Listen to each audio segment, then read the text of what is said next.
Pega a tua Bíblia aí mais uma vez, você que tem e a trouxe. 1 Timóteo 5,8. Você achou? Diga eu achei. Vê se diz então assim na tua Bíblia. 1 Timóteo 5,8. Mas se alguém não tem cuidado dos seus, e principalmente dos da sua família, negou a fé, e é pior do que o infiel. Quero que você leia comigo apenas o versículo 8, mesmo que a sua tradução seja um pouquinho diferente da minha, não tem problema. Vamos lá, no 3, 1, 2, 3 e mais. E principalmente dos da sua família, negou a fé, e é pior do que o infiel ou do que o incrédulo. Só esse versículo por enquanto.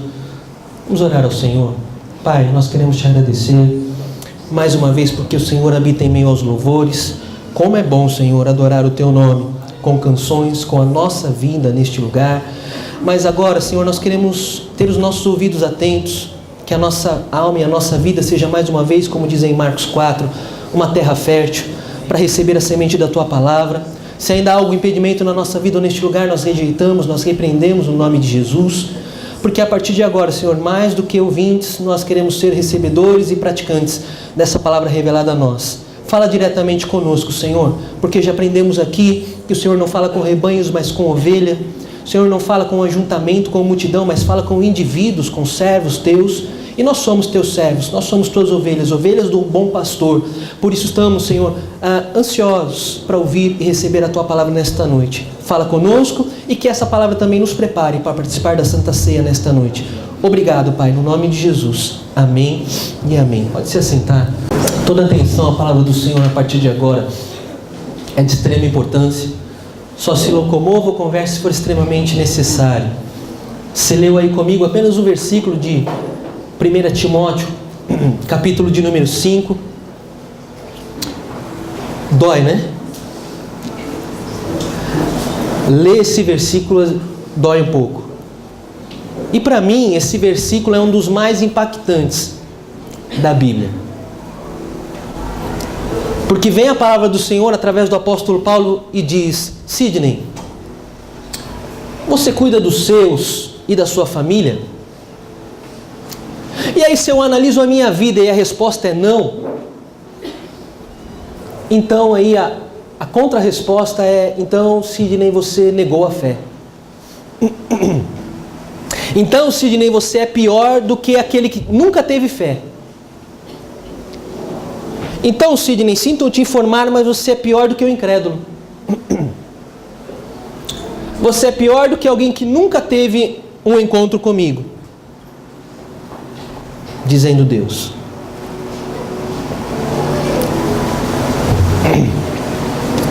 É uma palavra um tanto quanto dura. É um tanto quanto difícil de ouvir.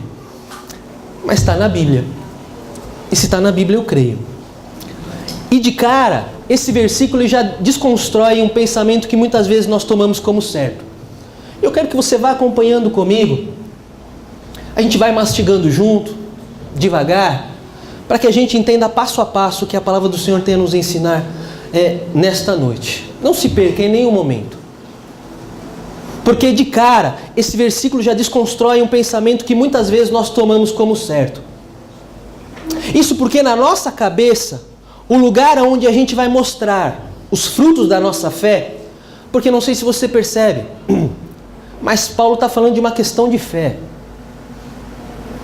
Ele está falando que, dependendo da maneira como nós tratamos os nossos eus da nossa família, a gente pode dizer: olha, eu sou um homem de fé, eu sou uma mulher de fé. Ou a gente pode dizer também: olha, negativo, eu não sou um homem, eu não sou uma mulher de fé.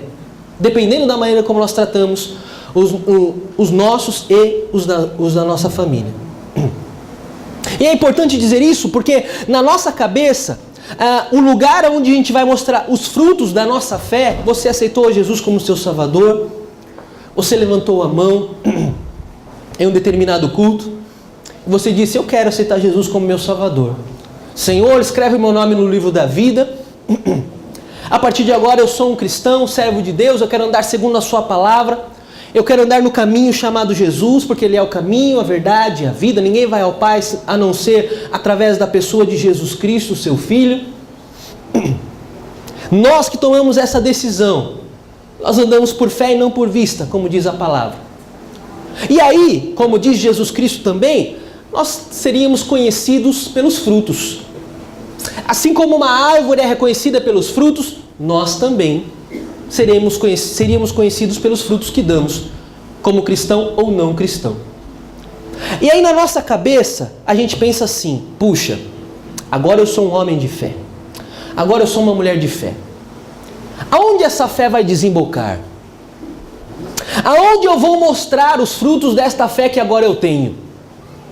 E aí na nossa cabeça de crente, vem à nossa mente uma palavra, igreja. Porque se agora eu sou crente, eu tenho que falar como crente. Eu tenho que me vestir como crente. Eu tenho que, quando eu estou na igreja, quando eu estou no ajuntamento, quando eu estou no templo, no domingo à noite ou em outros dias, então eu tenho que me portar como um crente, como um cristão, como um servo de Deus.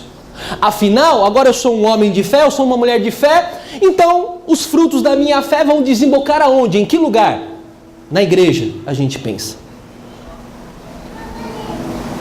Para ser simples e direto, o nosso pensamento às vezes é o seguinte, quem tem fé vai para a igreja. Quem não tem fé não vai para a igreja. A gente pensa. Se eu tenho fé, eu faço campanha. Se eu tenho fé, eu faço novena. Se eu tenho fé, eu dou oferta. Se eu tenho fé, eu subo o monte. Se eu tenho fé, eu sou dizimista. Se eu tenho fé, eu estou na igreja. E é claro que fé é indispensável dentro e fora da igreja. Existem tantos textos que falam a respeito de fé. O texto áureo que fala de fé é Hebreus 11, não é? Que diz claramente o que é fé. Existe um outro versículo que diz que sem fé é impossível agradar a Deus. Claro, fé é indispensável dentro e fora da igreja. Mas o que Paulo está dizendo é que, a princípio, em primeiro lugar, os frutos da nossa fé têm que desembocar em um lugar chamado família.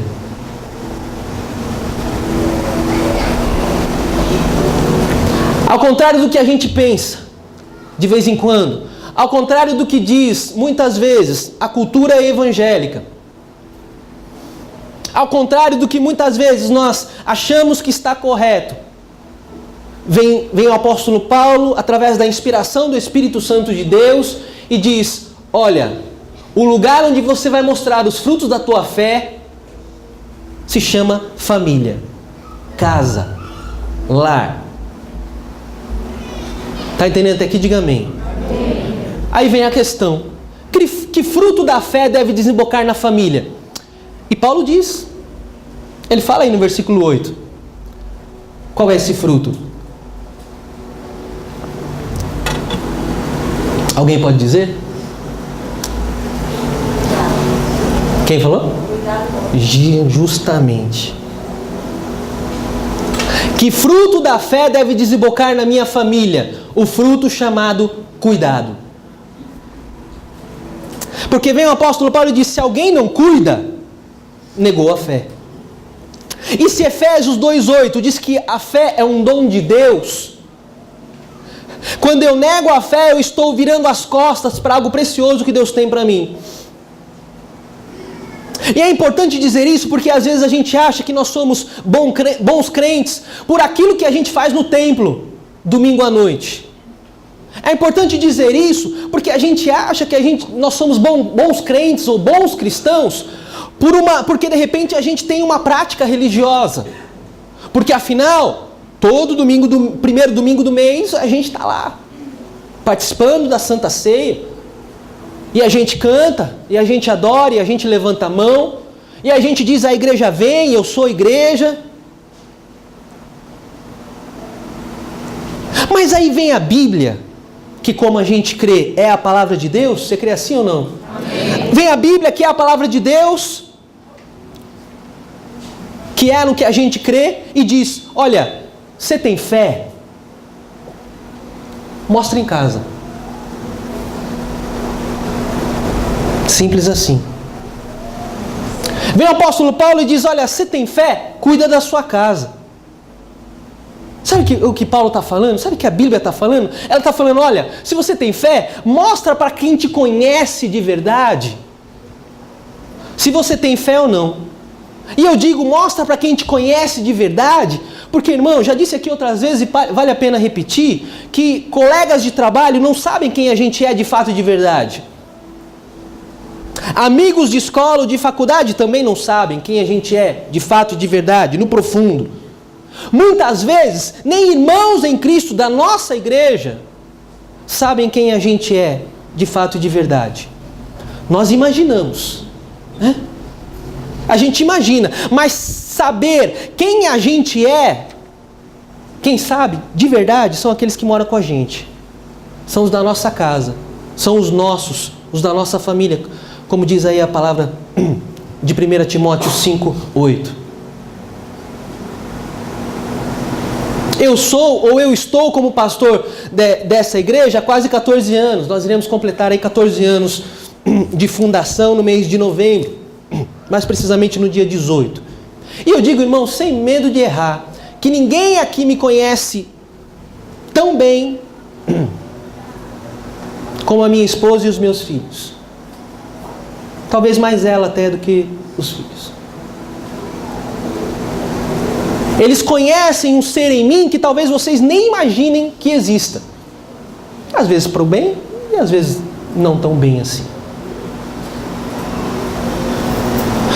Ô Sidney, você tem fé? Tenho, Senhor. Por quê? Porque eu sou pastor. Negativo. Resposta errada. Sua fé faz de você alguém que cuida dos seus? Sua fé faz de você alguém que cuida da sua família? Então aí você pode dizer que se você tem fé ou não, se você é um homem ou uma mulher de fé ou não. Mas sabe o que é, Senhor? É que eu não tenho muito tempo para isso. Então você não é nada. Então você é um farsante, Sidney. Então você é pior do que um incrédulo. E quando a gente ouve essas palavras do apóstolo, pelo menos me vem à memória, quando eu leio essas palavras, vem à minha memória Apocalipse 3. Quando Deus diz à igreja de Laodiceia: olha, quem deras fosse quente ou frio. Mas és morno. E quem é morno, sinto muito, eu vomito. Eu não aguento nem chegar perto. Parece que é mais ou menos isso que o apóstolo Paulo está falando, que Deus está falando através do apóstolo Paulo. E cuidar é o contrário de descuido, não é? Cuidar é o contrário de descaso. E quando me vem à mente a palavra cuidar, não dá para sair fora de uma outra palavra, atitude. Porque cuidar não é de repente, vou dar um exemplo que a gente vai entender muito bem. Cuidar não é só você ter uma plantinha em casa. Ah não, agora eu tenho uma plantinha, então eu vou mostrar que eu cuido dela. E aí a gente mostra que cuida dela regando no primeiro dia. Só que a gente rega no primeiro dia e nos dias seguintes a gente não faz absolutamente mais nada. A gente não rega, a gente não coloca no sol, a gente não coloca na sombra, a gente não corta ali algumas coisas que precisa ser cortada da plantinha. Aí invariavelmente ela morre. Porque cuidar é velar por ela. Cuidar é tirar as partes que estão apodrecendo. Cuidar é livrar das pragas, é proteger do sol, é proteger da chuva e da água em excesso. Cuidar não é um ato esporádico, não é algo que eu faço de vez em quando. Cuidar vai além de um momento de atenção. Cuidar é uma atitude de ocupação, uma atitude de responsabilidade, de envolvimento afetivo, de envolvimento emocional, de envolvimento espiritual. Com quem? Com aqueles que nós chamamos de nossos. Por quê? Porque para Deus isso é família. Não é alguém com quem eu durmo somente e acabou. Não é alguém que paga as minhas contas. Não é alguém que lava a minha roupa. Não é alguém com quem eu moro. Não é alguém que eu mando tomar banho, ou que eu mando ir para a escola, ou que eu mando levantar, ou que eu mando deitar. Não.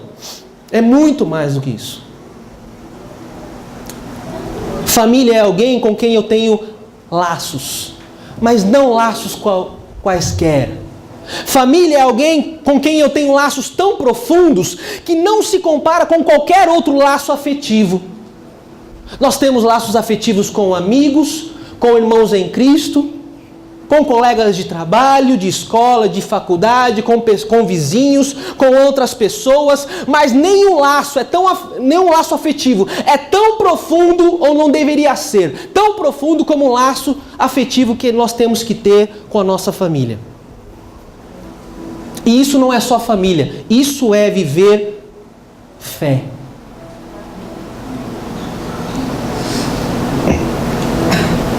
E é tão importante falar sobre isso, porque dependendo da maneira como você lida com uma palavra, cuidado, isso vai mostrar quem você é. Dependendo da maneira como você lida com a palavra cuidado, isso vai mostrar quem você é, ou quem você deveria ser, ou quem você deveria deixar de ser. Explico. Hoje você decidiu estar na igreja, e está. E sabendo que o culto começa às 7 horas, às 19 horas, você tomou o cuidado de se arrumar antes para chegar no horário certo. Aí se você veio de carro ou de moto e no seu caminho, de repente apareceu ali um farol vermelho, você parou. E você parou porque você tem cuidado para não sofrer um acidente. Ao final do culto, você vai comer. E comer também é demonstrar cuidado. Cuidado com a minha vida, cuidado com o meu corpo. Depois você vai dormir. E isso também é um cuidado. Para com a vida e para com a gente, para com o nosso corpo. Que tem que estar descansado amanhã para mais uma semana de vitória. Amém ou não? Amém. Cuidado. O que eu estou querendo dizer é que o cuidado está, guarde bem essa palavra, o cuidado está na raiz de todo ser humano. O cuidado está na essência de todo ser humano. Para você não esquecer, diga para o teu irmão, o cuidado, irmão, está na raiz de todo ser humano. Cuidado está na essência de todo ser humano. Fale para ele, guarda isso. E viva isso. Em nome de Jesus. Sabe por que eu digo que o cuidado está na raiz de todo ser humano, está na essência de todo ser humano? Porque em tudo que nós fazemos o cuidado está presente. Vou provar. Em tudo que nós fazemos o cuidado está presente. Cuidado é raiz. E aí quando a gente entende isso, a gente começa a entender também por que algumas coisas acontecem, por que algumas coisas que estão acontecendo, principalmente na nossa sociedade. Por que relacionamentos estão acabando?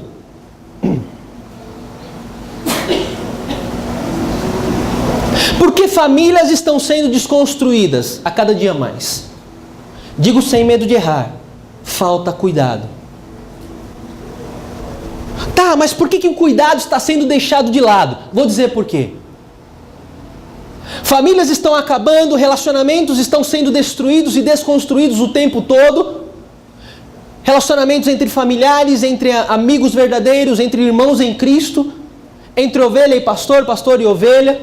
Relacionamentos estão sendo destruídos o tempo todo porque o cuidado está sendo deixado de lado. Por que o cuidado está sendo deixado de lado, pastor? Porque o ser humano está cada vez mais centrado em si mesmo. Isso tem um nome: egoísmo.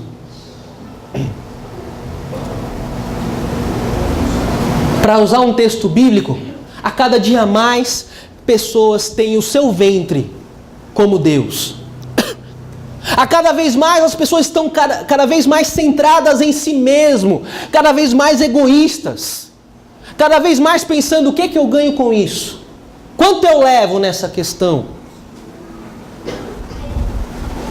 Não importa se eu vou ter que passar por cima de outras pessoas, não importa se eu vou fazer algo ilegal, imoral, antibíblico, não importa. O que importa é a lei de Gerson dos anos 70. Gerson é um jogador da seleção brasileira da década de 70 e ele fez em determinada época, no final da década de 70, uma propaganda de um cigarro, não vou me lembrar qual é, e no final ele dizia, porque afinal nós temos que sempre nos dar bem em tudo. E aí se criou a lei de Gerson. Coitados de nós que acreditamos nisso. O ser humano está cada vez mais centrado em si mesmo, egoísmo. O cuidado está sendo destruído pelo pecado do egoísmo. A sociedade está doente, a sociedade mata, violenta, estupra, castiga, oprime, porque perdeu o cuidado. Para que cuidado com o meu próximo? Para que cuidado com outros seres humanos? O ser humano está perdendo a raiz. E você sabe tão bem quanto eu que uma árvore sem raiz morre. Pode até existir, mas não vive de verdade. E isso é tão verdade que em Gênesis capítulo 2, versículo 15, olha como é que o cuidado é raiz. Vou ler. E eu vi isso ontem. Gênesis 2, versículo de número 15.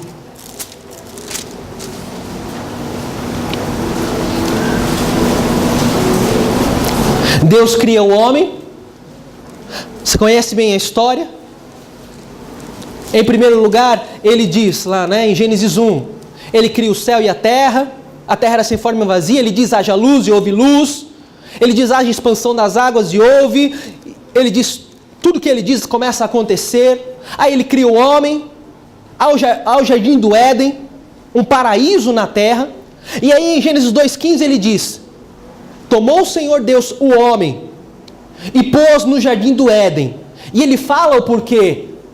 Ele colocou o homem e a mulher no jardim do Éden para o lavrar e para cuidar. Cuidado é raiz. Perceba se isso não é lindo. Gênesis 2,15, cuidado é raiz. Diz aqui que Deus tomou o homem e pôs no jardim do Éden para trabalhar, para fazer a sua parte, para lavrar, para cuidar da natureza, para cuidar do planeta, mas para cuidar também. Deus criou e disse, filhinhos, Deus nos criou. Deus criou a mim e a você e disse, filhinhos, filhinhas, a missão de vocês é essa. Cuide. Simples assim. Mas, irmão, tem uma questão aqui. Só cuida quem tem fé.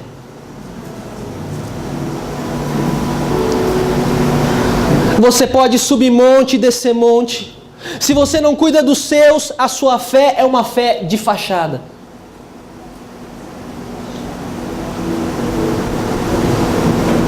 Estou dizendo aqui que você tem que abandonar o emprego para cuidar da família?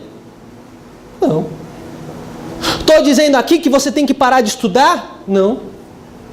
Estou dizendo aqui que você tem que deixar de vir na igreja para ficar em casa vigiando os seus? Também não. Claro que não. Mesmo porque Eclesiastes 3 diz que há um tempo determinado para quantas coisas? Há um tempo determinado para todas as coisas. Faça tudo o que você precisa fazer, mas não se esqueça de exercer a sua fé em casa. Cuidando. E entre tantos textos, Jesus ensina isso quando ele curou um endemoniado gadareno. Já preguei isso 2 ou 3 vezes. Depois, se você ler lá Marcos capítulo 5, no versículo 18, você sabe, né? Jesus chega lá, vou resumir, na cidade de Gadara, cidade conhecida pela criação de porcos. E ele chega lá, quem vem recebê-lo? Quem vem recepcioná-lo? Um endemoniado gadareno. Um jovem possesso, Tentaram algemá-lo, não conseguiram. Tentaram prendê-lo, não conseguiram também. Ele vivia no cemitério, à margem da sociedade. Ninguém queria estar com ele, porque era um homem violento. Quem veio receber Jesus, seus discípulos, em Gadara? O endemoniado gadareno. Jesus diz, olha, ser liberto. E ele é. E aí depois que o jovem gadareno é liberto, sabe o que ele diz para Jesus? Em Marcos 5,18, ele diz assim, Senhor, parece que entre o texto ele está dizendo, né, Senhor, olha que obra maravilhosa que o Senhor fez na minha vida. Só o Senhor mesmo para me libertar. E ele diz, Senhor, deixa eu ir contigo. Parece que ele está dizendo, Senhor, deixa eu ser o 13º discípulo. Olha, deixa eu ir contigo, porque aonde o Senhor for, eu vou dar o meu testemunho. Eu vou ser um missionário, eu vou ser um evangelista. Senhor, deixa eu ir contigo, porque eu quero falar para todo mundo que o Senhor me libertou. E por incrível que pareça, Jesus responde assim em Marcos 5,19. Não. Você não vai comigo. Sabe para onde você vai? Você vai para a sua casa. E ele completa. Vai para a tua casa, para os teus, e anuncia quão grandes coisas o Senhor te fez. E ele foi. E para mim, irmão, é como se Jesus estivesse dizendo, olha, espera um pouquinho, vai chegar a hora de você dar o seu testemunho, vai chegar a hora de você ser usado pelo meu Espírito, mas agora, faz o seguinte, volta para a tua casa, volta para os seus, volta para a tua família, porque de repente tem alguém lá que você precisa pedir perdão. Antes de colocar a mão no arado e não olhar para trás, faz o seguinte, volta para a tua casa, porque de repente você tem que reconstruir alguns laços lá. Vai para a tua casa primeiro, cuida dos seus, e aí depois a gente conversa sobre ministério. Jesus. Tem alguns dados e estatísticas, de vez em quando eu falo sobre isso. É importante para que a gente tenha uma ideia do quanto a Bíblia é atual. Tem alguns dados e estatísticas sobre família que eu quero compartilhar com vocês, antes da gente encerrar e participar da Santa Ceia. Para que a gente possa visualizar que tudo isso que Paulo falou, através do Espírito de Deus, há mais de 2000 anos atrás, é atual. Para a gente entender que tudo isso que a palavra está nos ensinando nesta noite é uma realidade muito atual. Basta qualquer um de nós entrar no site do IBGE. O IBGE é um Instituto Brasileiro de Geografia e Estatísticas. É aquele mesmo instituto que faz o censo a cada, não sei, 5 anos, 10 anos, não sei a data certa. Mas basta qualquer um de nós entrar no site do IBGE e você vai ver dados sobre os novos modelos familiares. Lá estão os dados do último censo, que foi em 2010. E lá, nos dados desse censo, em primeiro lugar diz o seguinte, que em 2010, vamos acompanhando, está entendendo até aqui? Diga amém. Amém. Em 2010, no Brasil, 57 milhões de lares. Quantos lares? 57 milhões. 57 milhões. Nós temos aí aproximadamente 200 e poucos milhões de habitantes no nosso país. Ajuntando eles em lares, 57 milhões de lares. Só que, desses 57 milhões, a distribuição em 2010 era assim. Família unipessoal. Família unipessoal é uma família onde mora um homem ou uma mulher sozinho. Família unipessoal, uma pessoa só, mora sozinha. Desses 57 milhões, a equivalência de família unipessoal era 12%.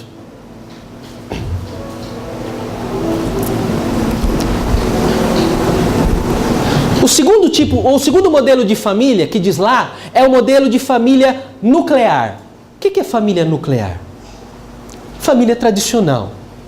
Pai, mãe, filhos, mãe e filhos, pai e filhos,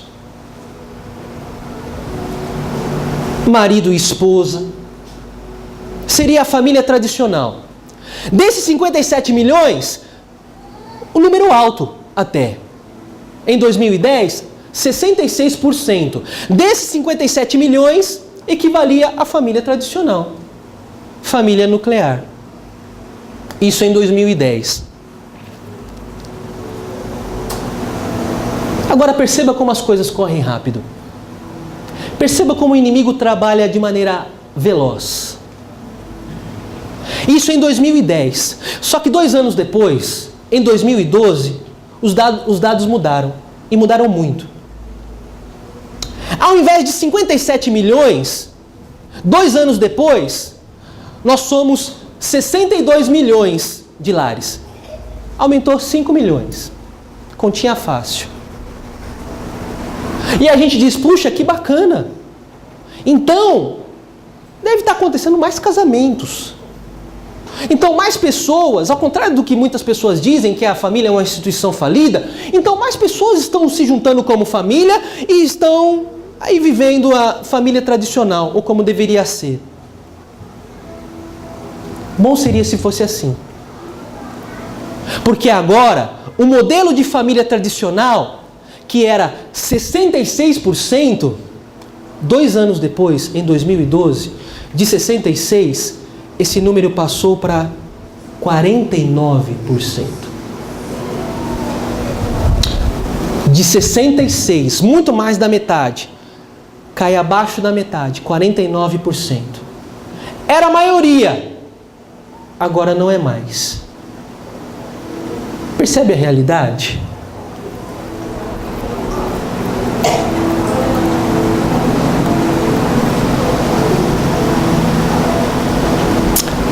É um dado que assusta. Porque se a gente analisar espiritualmente, a gente vai entender, através desses números, poucos números, que o modelo de família pensado por Deus não é a maioria no nosso país.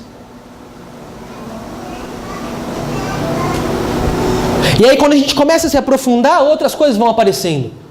Porque os outros demais modelos de família somam 51% da sociedade. Vamos fazer uma continha rápida? Ateliê do Salgado, sua festa mais saborosa. Temos pão de queijo. Faça seu pedido pelo fone 14 3324 6713, 9626 3080 ou 9766 3505. Alligator, sinalização e segurança, indústria e comércio limitada. Placas e EPIs, rodoviário, urbano e industrial. Fone 14 3335 1600. Colégio Super Ensino, educação com qualidade. Praça Melo Peixoto, 159 no centro de Ourinhos. Fone 14 3322 2242. Fênix, distribuidora de lácteos e frios em geral. Rua Ângelo Martins, 354, Vila Boa Esperança. Fone 3322-6558 em Ourinhos. Tato Móveis Planejados, fabricação de móveis comercial e residencial. Fone 14 3026 5988 ou 9811 1688. Automecânica Líder. Serviços de injeção eletrônica, mecânica em geral, peças e serviços. Fale com Odair pelo fone 14 3324 3667 ou 14 99977 8834. Automecânica Líder, na Avenida Altino Arantes, 1171, no Jardim Matilde, em Ourinhos. CR Pinturas, grafiato, texturas, massas corridas, pinturas em geral. Fale com Claudinei Rodrigues. Orçamento sem compromisso. Mais informações pelo fone 14 99619 1151. Na Rua Euclides Tavares, 121. No Pacheco Chaves, em Ourinhos. Salão Nova Estilo, escovas progressivas, cortes, depilação, pedicure e manicure. Fones 3324-1462, 99126-3239. Rua José Cesário, número 80, no Jardim Veredas 2, Ourinhos.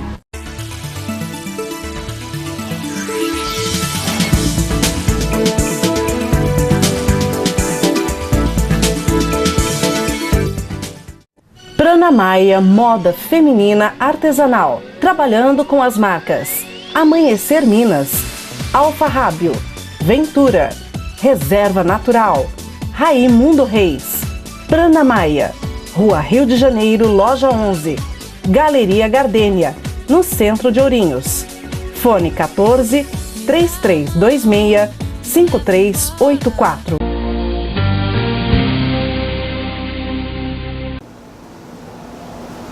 Se em apenas 2 anos a família tradicional diminuiu 17%, 16 para 49, 66 para 49, né? 17% ou 17 pontos percentuais, houve 17% de desconstrução em 2 anos.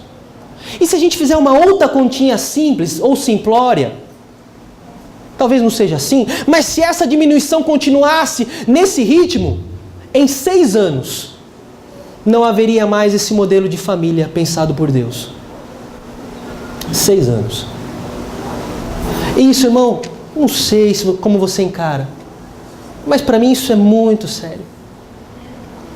Existe um outro modelo de família, família de homossexuais.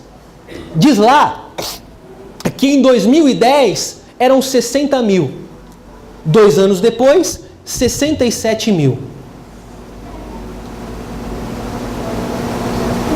Só que é um outro dado. O modelo de família que mais cresce no Brasil, sabe qual é? É o primeiro modelo que eu disse. É um modelo unipessoal, de uma só pessoa, que pulou, disse no início, de 12% para 22% em só 2 anos.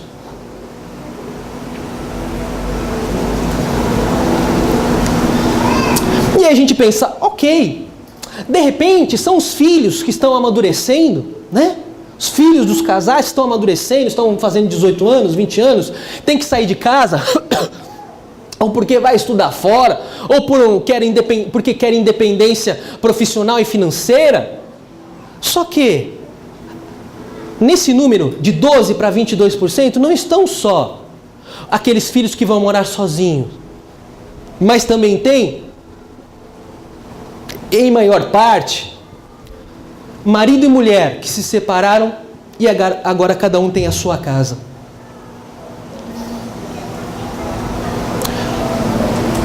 Por isso que a gente vê esse aumento drástico de 10% em 2 anos, de 12% para 22%.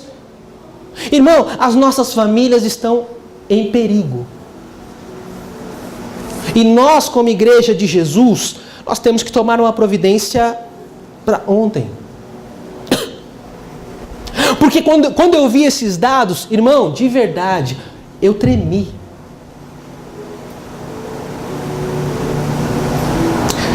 Tremi porque a saúde das nossas famílias estão em risco.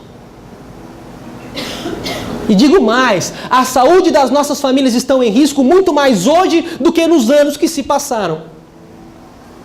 Por quê? Porque estamos perdendo a raiz. A essência que se chama cuidado está se perdendo. E eu vou além.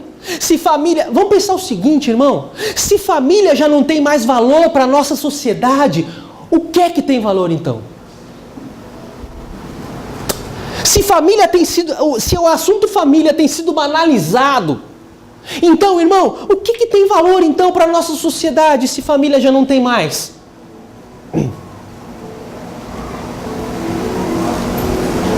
E o reflexo disso é filhos contra pais.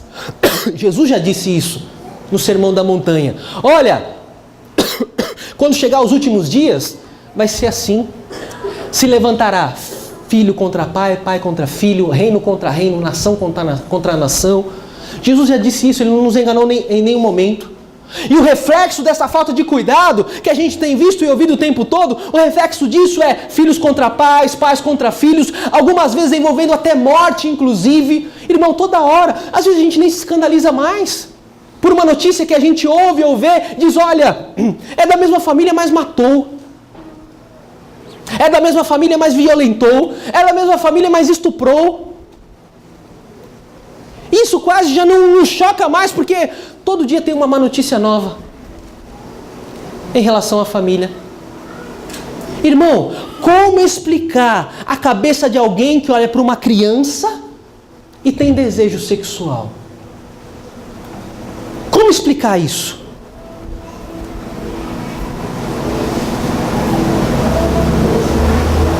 O que acontece é que a essência, é claro que tem um fator espiritual que não deve ser negado e nem deixado de lado, mas há também o fator humano. A essência da humanidade foi mexida. O cuidado está se perdendo e como disse Jesus nesse mesmo texto que eu citei alguns instantes atrás, a iniquidade está se multiplicando e quando a iniquidade se multiplica, o que acontece com o amor? Esfria. A iniquidade tem se multiplicado, o pecado consciente tem se multiplicado e o amor está esfriando. Sem raiz eu deixo de ser gente. E família, irmão, é pra gente. Mas é pra gente que cuida. E não importa o que diga o mundo, irmão, não importa o que digam aí fora, porque o mundo não é referência nem pra mim, nem pra você. Ao contrário do que todos digam aí fora, nós nascemos para cuidar. E tem mais, quem não cuida dos seus, não adianta cantar. Quem não cuida dos seus e da sua casa, não adianta pregar bonito. Nossa, que bacana essa palavra do pastor. Se eu não cuidar dos meus, não adianta nada para mim.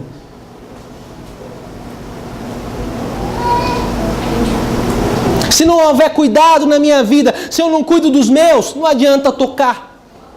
Não adianta falar em línguas. Por quê? Coríntios 13.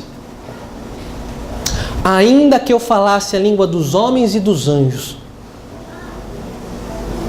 ainda que eu tivesse dons, e dons de profecias, diz Paulo, ainda que eu distribuísse toda a minha fortuna e todas as minhas riquezas aos pobres, companheiro, sem amor, nada seria. Porque só cuida quem ama. E quem ama, cuida. E é por isso, irmão, que a igreja evangélica cresce como cresce.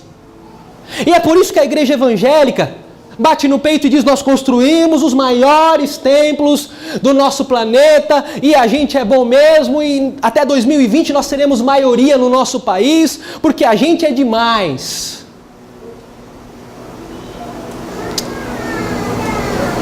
Pobre, nu, cego, não se enxerga. Por isso que a igreja evangélica hoje cresce em número no Brasil, mas não salga a nossa terra. Por isso que cresce numerosamente, mas não sara a nossa terra. Por quê? Porque é uma fé, como eu já disse aqui, verborrágica. É uma fé só de palavras. Por quê? Porque fé começa em casa. Irmão, eu citei esses modelos de família aqui, e eu respeito todos os modelos de família. Não concordo com todos, mas respeito. Mas eu também não posso deixar de dizer com responsabilidade que o modelo de família sonhado por Deus é o modelo de família tradicional. Correndo o risco de no futuro, nossa, vai ser preso, vai ser perseguido. Mas eu prefiro ficar com a palavra. Amém. Glória a Deus. Quer ver só? Vamos voltar para Gênesis. Deus cria o homem. E quando Deus cria o homem, e eu imagino Deus descendo do seu alto sublime trono, fazendo ali, né, o homem de barro, com o pó da terra. E aí ele se abaixa e sopra o fôlego de vida nas narinas. E a partir daí cria a alma vivente, diz o texto. Lindo. Só que em certo momento, vem Deus e diz... E Adão tinha a presença de Deus todos os dias, à tardezinha, Deus vinha o próprio Deus e batia um papo com Adão ali no Jardim do Éden. Meu Deus, que privilégio. Mas não Adão, Deus. Chega lá em Gênesis e diz, não é bom? Completa aí.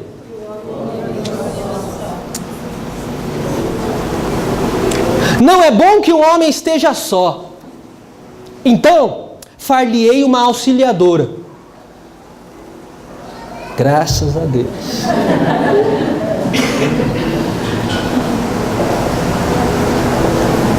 E aí diz o texto que Deus faz Adão cair no sono, como se estivesse ali anestesiado. Da costela de Adão, Eva é criada. Enquanto Adão dorme, provavelmente para não dar palpite, Deus faz Eva. Deus fez a mulher, irmão, e eu não sei se você vai concordar, mas Deus não erra. Eu dei a oportunidade para as irmãs, perderam. Vou dizer de novo. Irmão, Deus fez a mulher, Deus não erra. Amém. Só para ganhar uns pontinhos com as irmãs.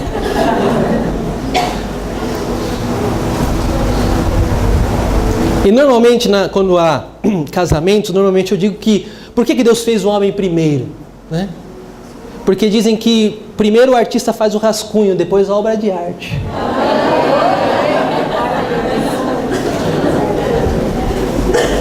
Só que percebam uma coisa. Percebam que quando Deus cria o homem do pó da terra, Ele sopra o fôlego de vida. Só que segundo o texto, Deus sopra o fôlego de vida apenas no homem. E o texto não diz. Mas eu acredito, irmão, que é para demonstrar que a mulher pode e deve encontrar vida no seu parceiro.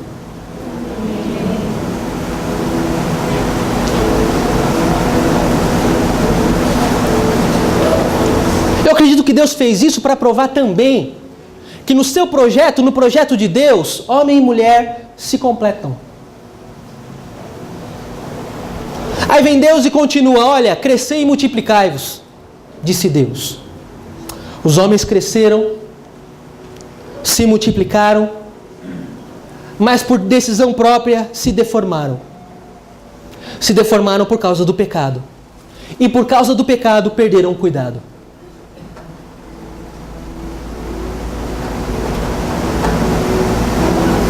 E não parou aí. Até que o coração de um endureceu para com o outro. E porque o coração de um endureceu para com o outro, surgiu o divórcio. Malaquias 2,16 diz que Deus abomina. Mateus 19 diz que Deus consentiu com o divórcio por conta da dureza do nosso coração. Por conta da dureza do coração do ser humano, meu e seu coração. E porque quando o nosso coração endurece, o cuidado é sequestrado de nós. Quando o nosso coração endurece, o cuidado vai embora. Irmão, não permita que o seu coração seja endurecido. Provérbios 4:23 diz, sobre tudo que se deve guardar, guarda o teu coração. Por quê? Porque dele procedem as saídas da vida. Coração endurecido não vê saída. Coração guardado vê saída. Mas hoje as pessoas se casam já pensando no fim. Se casam, fazem um contrato muitas vezes, dizendo isso é seu, isso é meu. Por quê? Se uma hora ou outra não der certo, você fica com isso e eu fico com aquilo. E aí começam já pensando no fim. E quem começa já pensando no fim, irmão, o fim chega. Mesmo aquilo que não era para ter fim, quando eu começo pensando no fim, o fim invariavelmente chega.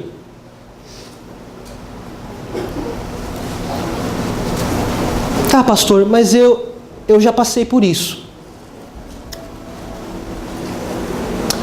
No meu passado, esse fim chegou. Eu passei por isso. E agora?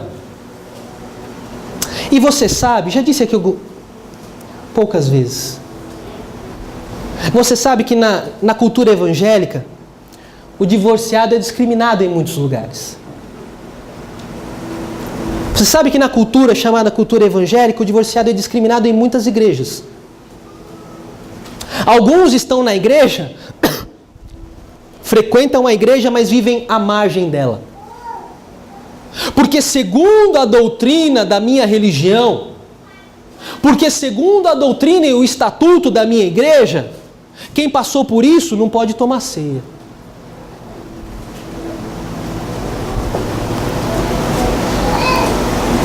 Porque segundo o estatuto e a doutrina da minha igreja, quem passou por isso não pode ter um cargo na igreja.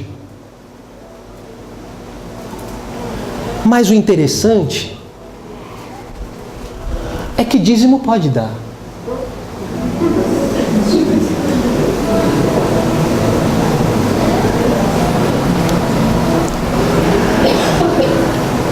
Tá, você não queria, mas aconteceu. De repente você ainda não conhecia o Senhor Jesus, ou houve um adultério, houve abandono, violência, e por conta disso corações endurecidos. Você procurou ajuda e mesmo assim não houve volta. Ok, eu quero dizer para você que na igreja de Jesus Cristo, na igreja onde Jesus é o centro, como nós cantamos ainda nesta noite, para o solteiro, para o casado, para a viúva, para o divorciado, a igreja de Jesus ainda é, e aqui sempre será, casa de misericórdia. Amém. Glória a Deus. Por quê? Porque há esperança para a árvore que se cortada.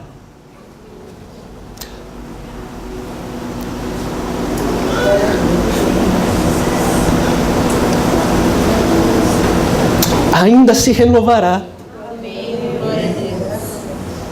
E não cessarão os seus renovos. Se envelhecer na terra a sua raiz e morrer o seu tronco no pó, ao cheiro das águas do rio de Deus brotará e dará ramos como a planta. Por quê? Porque para quem crê em Deus, sempre haverá esperança, renovo, frutos e uma nova chance em Jesus Cristo. Irmão, a tua família é projeto de Deus. Desde Abraão, a promessa é que a nossa família seja bendita nesta terra. Por isso, não abra mão da sua família. Não perca o cuidado. A igreja de Jesus tem que ser conhecida como a comunidade do cuidado. A comunidade daqueles que cuidam. Nós precisamos ser referência de cuidado. Nós precisamos ser referência de santidade. Nós precisamos ser referência de família cristã. Nossas crianças têm que crescer sendo cuidadas para continuar cuidando e cuidando. Eu não tenho dúvida de que a cura para o nosso país está na mão da igreja. A cura para o nosso país está nas mãos da família cristã. Através do poder de Deus, nós podemos salgar e sarar a nossa terra. Mas nós precisamos cuidar. Feche seus olhos. Senhor, nós queremos te agradecer pela tua palavra mais uma vez. E obrigado, Senhor. Mas além de agradecer, nós queremos pedir perdão pelas vezes, Senhor, em que o cuidado deixou de ser raiz. Porque se alguma vez, Senhor, nós negamos a nossa fé, se alguma vez nós deixamos de cuidar, Senhor, dos nossos amados, que são amados teus também, dos nossos, dos da nossa família, como diz em 1 Timóteo 5,8. Nos perdoa, Senhor, mas a partir dessa noite, nós queremos declarar que essa raiz continuará, Senhor, firme na nossa vida. O cuidado continuará a fazer parte da nossa essência. Mesmo que a essência do ser humano aí fora esteja cada dia mais sendo corrompida, morta, assassinada, roubada, desconstruída e destruída. Senhor, não nos deixe ser influenciados por isso. Nós queremos ser influenciados pela Tua Palavra, pela fé, a fé que vem pelo ouvir a Tua Palavra. E nessa noite, Senhor, eu creio que nessa questão a nossa fé foi mais uma vez alicerçada em Ti. Porque nós não somente ouvimos a Tua Palavra, mas nós a recebemos. E além de receber, através do Teu Espírito Santo, nos ajude, Senhor, a praticar essa palavra. Pai, em nome de Jesus, nós não queremos entrar nestas estatísticas. Nós não queremos fazer parte destes dados, Senhor, que foram ditos nesta noite. Mesmo que, e eu digo, Senhor, com responsabilidade e com fé no meu coração, e profetizando também debaixo da Tua Palavra e debaixo da ação do Teu Espírito que age neste lugar e age na nossa vida, eu quero profetizar que as nossas famílias não farão parte, Senhor, desta estatística. A nossa família continuará a ser, Senhor, a família que foi pensada, Senhor, pelo Senhor, família tradicional. A nossa família continuará a ser e crescer, Senhor, debaixo da Tua vontade, debaixo dos Teus preceitos, debaixo da Tua Palavra, Senhor. E aquele, Senhor, esse irmão meu, essa irmã minha, Senhor, que por algum momento na sua caminhada, Senhor, passou por tropeços, ou passou, Senhor, por desilusões na família, no casamento. Senhor, cuida, Senhor, de cada um deles. Cuida da mãe, cuida da esposa, cuida do marido, cuida do pai, cuida dos nossos filhos, cuida das nossas famílias, Senhor. Porque nós cremos que na casa de misericórdia, na igreja de Jesus, ainda há esperança. Para toda a árvore, mesmo aquela que foi cortada, ela ainda se renovará. O inimigo não quer, mas nós não deixaremos de colher os frutos e os renovos que o Senhor tem para a nossa vida em todo o tempo. Porque para quem crê no Senhor, sempre haverá esperança, sempre haverá renovo, sempre haverá frutos, sempre haverá vida e cuidado. Aprendemos nessa noite que a família é projeto do Senhor para a nossa vida. E nós seremos conhecidos, Senhor, como a comunidade do cuidado. A igreja que cuida. Não somente daquilo que precisa ser feito na Tua casa e no Teu reino, mas principalmente, Senhor, dos nossos amados, dos da nossa casa, dos da nossa família. Porque igreja começa em casa. Nos ajuda, Senhor, nesta caminhada. Não nos deixe, Senhor, nos perder no meio do caminho. E nós apresentamos, Senhor, os nossos filhos. Senhor, cuida dos nossos filhos, Senhor.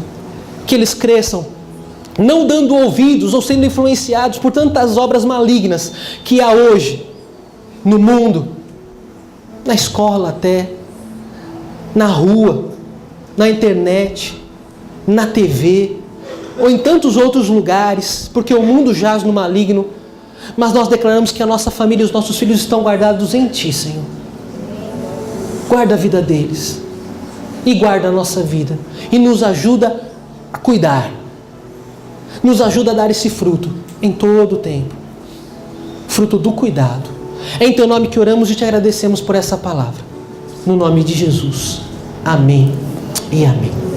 Você que quer acompanhar comigo a leitura da palavra de Deus a respeito da Santa Ceia, abra aí a tua Bíblia em Coríntios, capítulo de número 11, e nós iremos ler de maneira breve, e de maneira breve também eu quero falar a respeito dos ensinamentos a respeito da Santa Ceia.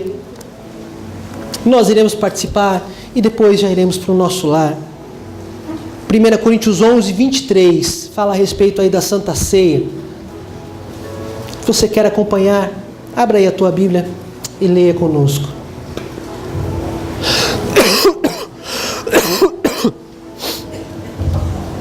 Diz assim a palavra, 1 Coríntios, capítulo 11, verso 23. Porque eu recebi do Senhor o que também vos entreguei. Que o Senhor Jesus, na noite em que foi traído, tomou o pão e, tendo dado graças, o partiu e disse: Isto é o meu corpo, que é dado por vós.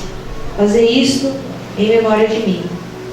Por semelhante modo, depois de haver ceado, tomou também o cálice, dizendo: este cálice é a nova aliança no meu sangue. Fazei isto todas as vezes que beberdes em memória de mim.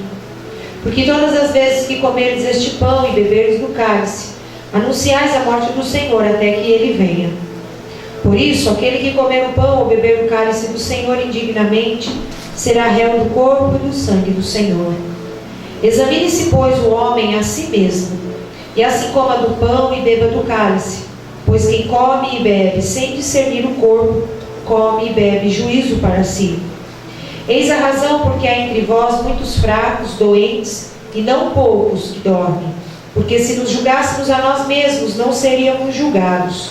Mas, quando julgados, somos disciplinados pelo Senhor, para não sermos condenados com o mundo.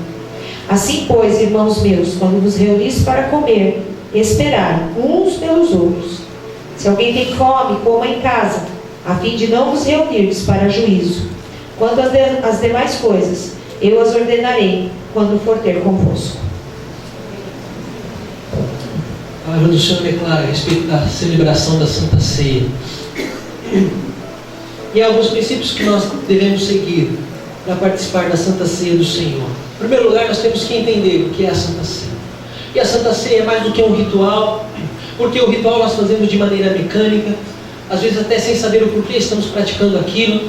A Santa Ceia, eu costumo dizer que é um memorial, porque à medida em que nós participamos da Santa Ceia, vem à nossa memória o sacrifício de Jesus na cruz. É um sacrifício penoso, doloroso.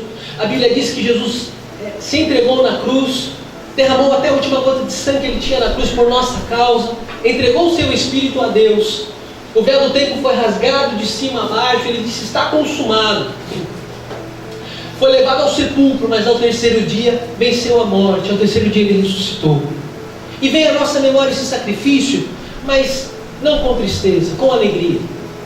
Porque para quem tem a oportunidade de ir até Jerusalém e ver lá onde foi o túmulo de Jesus, o túmulo de José de Arimateia, emprestado naquela ocasião a Jesus, há uma placa lá dizendo: Jesus já não está mais aqui, ele está vivo, ele ressuscitou ao terceiro dia.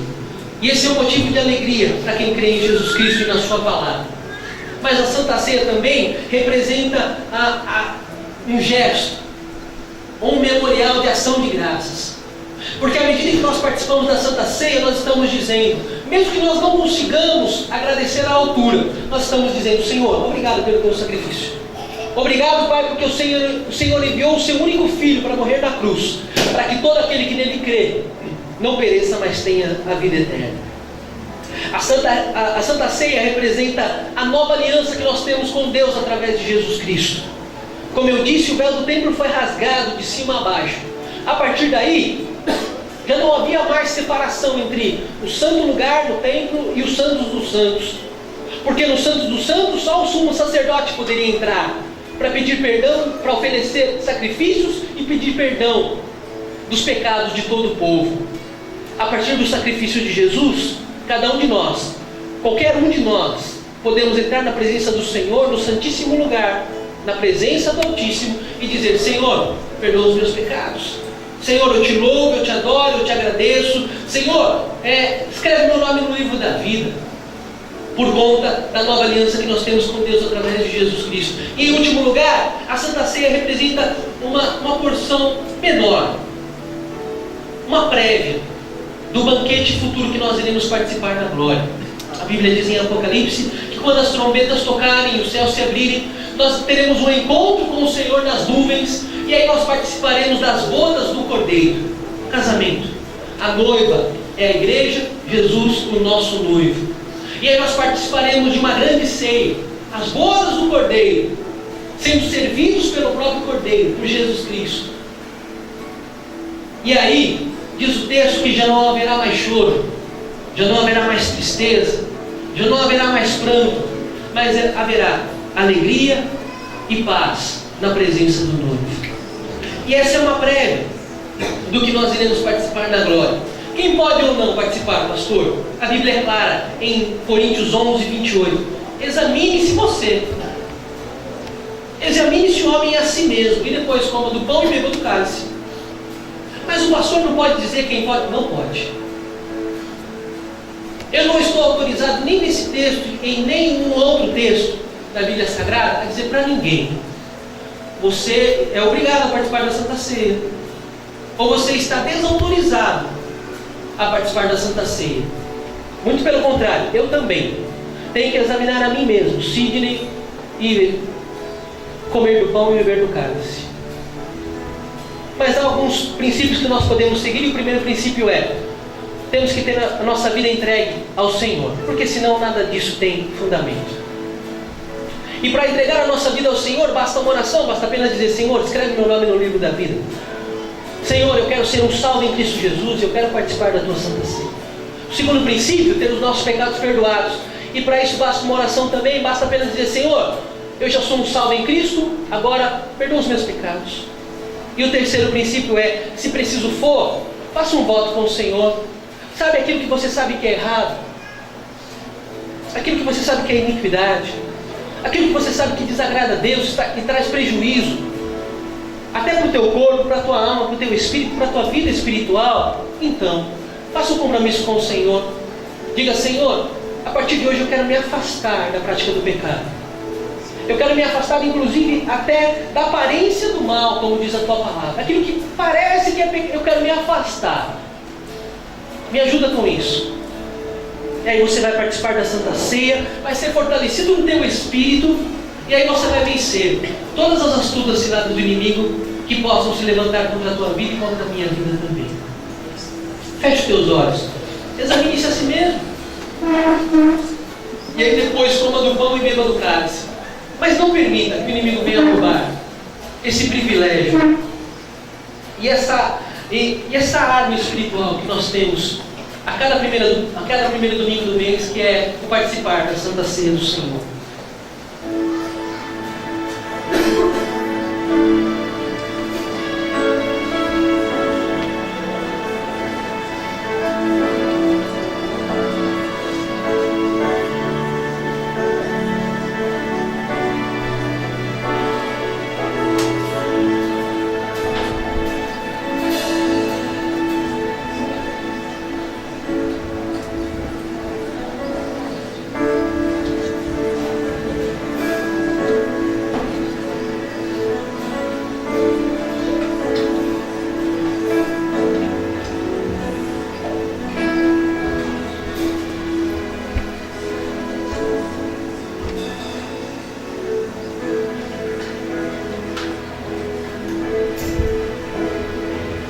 Graças a Deus. Eu quero junto com você orar agora, consagrando cada pão e cada cálice. Ao final da oração, como eu sempre digo, vai continuar a ser pão, vai continuar a ser cálice com o suco da uva, porque o que muda é o significado espiritual para quem participa. Para quem crê em Cristo e na sua palavra, para quem crê na ressurreição de Jesus Cristo também na sua volta, ao participar do cálice e do pão, ele vai estar participando do símbolo do corpo de Cristo moído na cruz e também do sangue de Cristo vertido na cruz por nossa causa.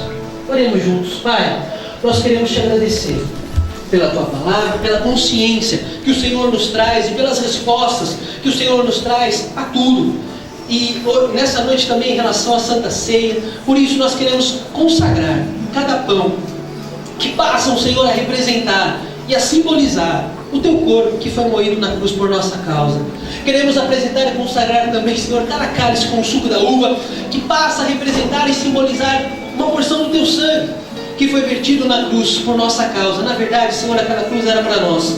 Nós somos pecadores, mas o Senhor, que não pecou uma vez sequer, se fez homem, se fez pecado, diz a tua palavra, por nossa causa, morreu, mas ao terceiro dia ressuscitou, venceu a morte, para que hoje nós tenhamos vida em abundância, salvação e perdão dos nossos pecados. Pai, em nome de Jesus, todo roubo do inimigo que caia por terra, Senhor, na vida de cada um de nós, porque nós não queremos, Senhor, em teu nome, e declaramos isso, Senhor, no nome de Jesus, que não seremos roubados nesse privilégio de participar da tua Santa Ceia nesta noite, porque é habilitação para a nossa vida, porque é força espiritual, porque é algo que traz, Senhor, renovo, restauração, alegria e paz, e acima de tudo, Senhor, revestimento, para que nós possamos vencer todas as astutas ciladas do inimigo que às vezes prosperam, Senhor, ou se levantam contra a nossa vida. Nós oramos, consagramos e te agradecemos, Senhor, cada cálice e cada pão, no nome de Jesus. Amém e amém. Glória a Deus. Vai passar aí na tua frente, em primeiro lugar, o pão. Se é desejo teu, se você entendeu o que significa a Santa Ceia do Senhor, pegue uma partícula de pão, mas não participe não, segure na tua mão, porque ao final dessa canção, nós iremos participar todos juntos, porque diz a palavra em 1 Coríntios, capítulo 11, versículo 33, quando vos ajuntais para comer, esperai uns pelos outros. Ao final dessa canção, vamos participar juntos deste pão que representa o corpo de Cristo moído na cruz.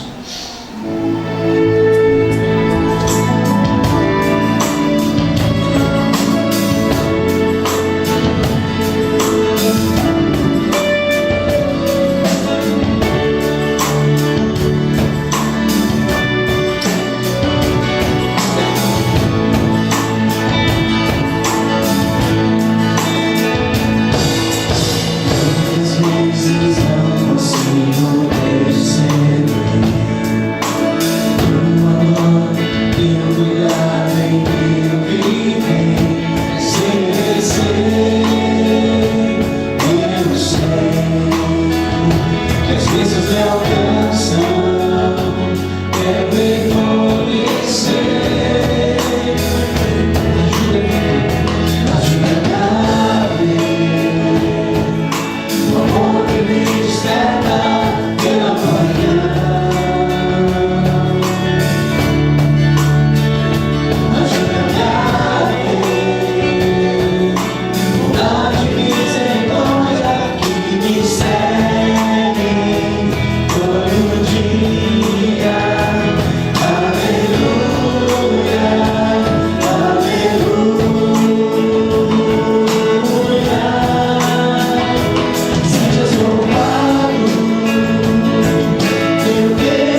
você levante a tua mão com uma partícula de pão. Antes de participar, repita uma oração comigo. Diga assim: Senhor Jesus, eu te agradeço.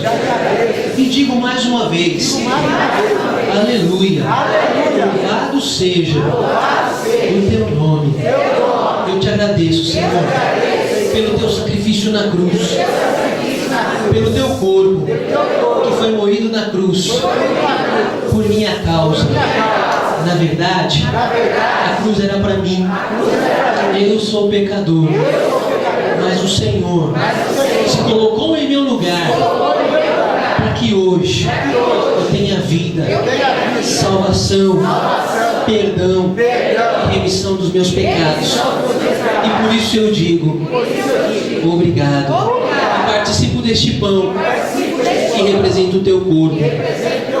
Que isso traga para mim renovo, restauração, cura para o meu físico, sarar para a minha alma, habilitação, para que eu possa vencer todas as ciladas do inimigo que venham a se levantar contra a minha vida. Obrigado, Senhor, por esse privilégio, no nome de Jesus. Participemos juntos.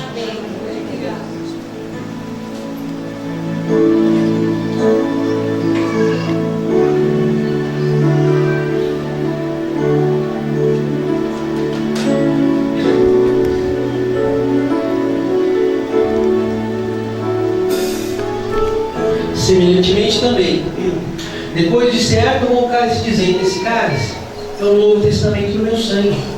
Fazer isso todas as vezes que beberdes em memória de mim. Porque todas as vezes que comerdes deste pão e beberdes deste cálice, anunciais a morte do Senhor até que venha. Você que participou do pão, faça da mesma maneira. Vai passar aí à tua frente essa bandeja com os cálices, com o suco da uva. Pegue aí na tua mão o cálice, segure, e aí no final dessa canção nós iremos mais uma vez participar juntos desse cálice que representa o sangue do Cordeiro, o sangue de Cristo, que, como diz a palavra, tira o pecado do mundo.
levante a tua mão.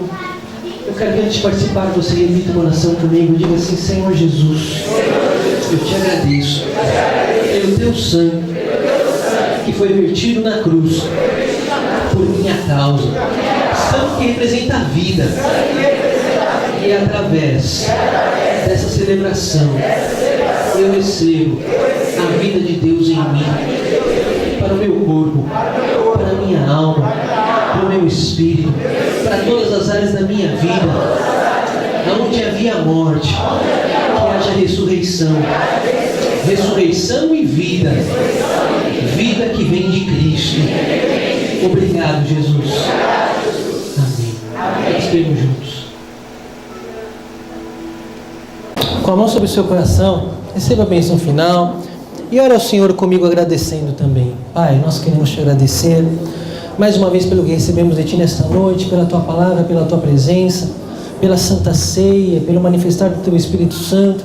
E mais uma vez nós queremos orar declarando que mesmo quando nós saímos por essas portas, que o inimigo não vai nos roubar em tudo de tão precioso que recebemos de Ti, e também não nos impedirá de voltarmos a esta casa e sermos abençoados nos próximos cultos. Senhor, nos leva em paz, continua conosco, que os Teus anjos, como diz o salmista, continuem também ao nosso redor, nos livrando, guardando do mal a nós e a toda a nossa família. Nos dá uma noite tranquila de descanso e uma semana, Senhor, abençoada e vitoriosa, debaixo dessa palavra que recebemos nesta noite. Nos leva em paz, continua conosco, oramos e Te agradecemos, no nome de Jesus. Amém e amém. Vai nessa paz em nome de Jesus. Mas antes de ir, não saia correndo não. Dê um abraço aí no teu irmão. Abraça aí pelo menos 2 ou 3 pessoas. Diga, uma semana de vitória para você, em nome de Jesus. Abraça aí os nossos irmãos visitantes. Diga para eles, sejam bem-vindos em nome de Jesus. Tenha uma semana de vitória, em nome de Jesus.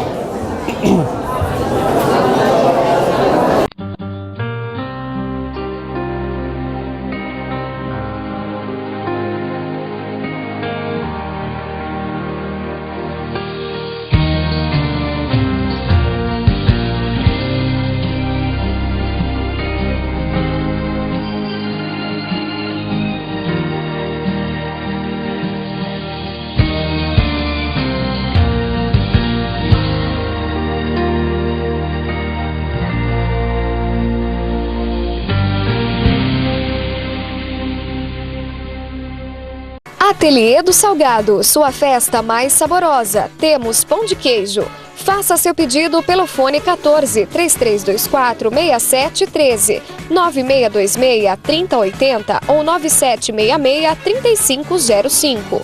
Alligator, sinalização e segurança, indústria e comércio limitada. Placas e EPIs, rodoviário, urbano e industrial. Fone 14 3335 1600. Colégio Super Ensino, educação com qualidade. Praça Melo Peixoto, 159, no centro de Ourinhos. Fone 14 3322 2242. Fênix, distribuidora de lácteos e frios em geral. Rua Ângelo Martins, 354, Vila Boa Esperança. Fone 3322-6558 em Ourinhos. Tato Móveis Planejados. Fabricação de móveis, comercial e residencial. Fone 14 3026 5988 ou 9811 1688. Automecânica Líder. Serviços de injeção eletrônica, mecânica em geral, peças e serviços. Fale com Odair pelo fone 14 3324 3667 ou 14 99977 8834. Automecânica Líder, na Avenida Altino Arantes, 1171, no Jardim Matilde, em Ourinhos. CR Pinturas, grafiato, texturas, massas corridas, pinturas em geral. Fale com Claudinei Rodrigues. Orçamento sem compromisso. Mais informações pelo fone 14 99619 1151. Na Rua Euclides Tavares, 121. No Pacheco Chaves, em Ourinhos. Salão Nova Estilo, escovas progressivas, cortes, depilação, pedicure e manicure. Fones 3324 1462, 99126 3239. Rua José Cesário, número 80, no Jardim Veredas 2, Ourinhos.